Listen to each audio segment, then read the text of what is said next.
estão banalizando a verdade. E deixa eu lhe dizer, aprenda a ouvir não, porque a Bíblia já começou com o não comerá do fruto.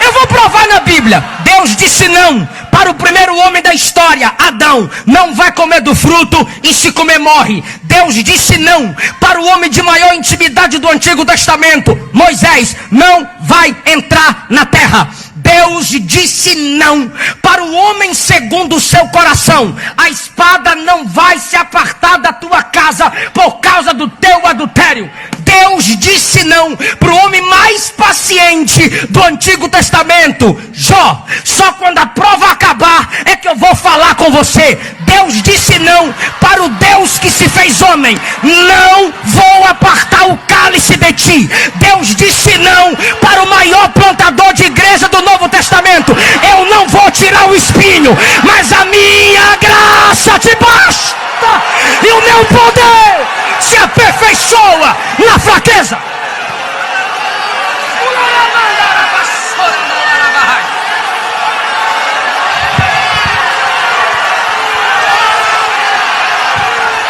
Deus vai falar não. Vai ter namoro que vai terminar, vai ter oportunidade que não vão te dar, vai ter vídeo que vão te criticar, vai ter gente que vai humilhar você, mas pelo amor de Deus, grava isso: quem passa pelo que ninguém passa vai chegar onde ninguém conseguiu chegar.